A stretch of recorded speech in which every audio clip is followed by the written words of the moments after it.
नमस्कार. राजयुवा काव्यकरंडक चतुर्थ वर्धापन दिनानिमित्त मी एक व्हिडिओ सादर करीत आहे. माझी स्वलिखित काव्यरचना आहे. माझं नाव आहे सुजाता जयंत पटवर्धन सांगली. कवितेचं शीर्षक आहे जनकल्याणी अहिल्याराणी. जनकल्याणी अहिल्याराणी. रामायणकालीन अहिल्याचा श्रीरामांनी केला उद्धार, तर 31 मे 1725 साली जन्मलेल्या अहिल्याराणींनी मोगल आणि ब्रिटिश राज्यकर्त्यांकडून त्रस्त झालेल्या जनतेची मदत करून मार्ग दाखवला प्रगतीचा. इंदूर संस्थानाची महेश्वर ही राजधानी करून नर्मदा काठी देवालय आणि घाट बांधून रूपांतरित केले तीर्थक्षेत्रात.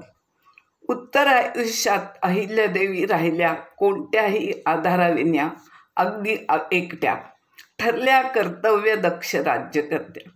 पुण्यश्लोक अहिल्यादेवींना स्वजीवनी दुःखरूपी विषाचा प्याला प्यावा लागला, पण प्रजेला मात्र त्यांनी सुखाचा प्याला बहाल केला. जवळच्या माणसांच्या एकापाठोपाठ एक झालेल्या मृत्यूचे दुःख त्यांना सहन करावे लागले, पण त्या मात्र ठरल्या यशवान कीर्तिवान राज्यकर्त्या. सासरे मल्हारराव यांना मिळालेली इंदूरची जहागिरी रक्षिली अहिल्याबाईंनी. त्यांना पुत्र मानले मल्हाररावांनी आणि मातेची माया दिली सासूबाई गौतमाबाई देवींनी.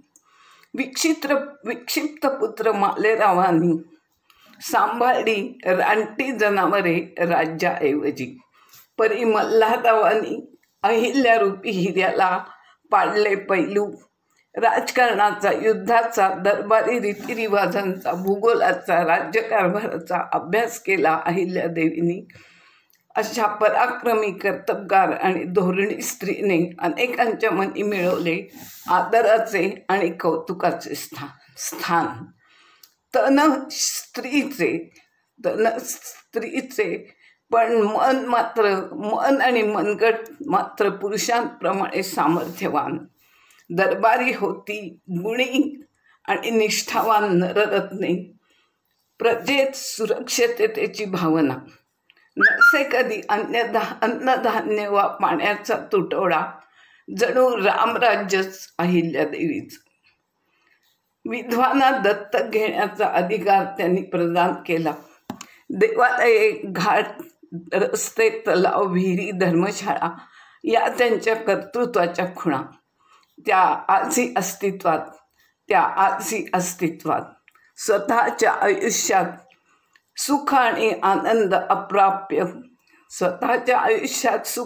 आनंद अप्राप्य, पण प्रजा हीच मुले मानून त्यांनी सारले प्रजेचे कल्याण.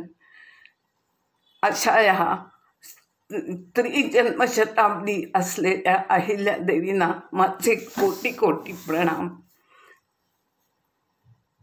धन्यवाद.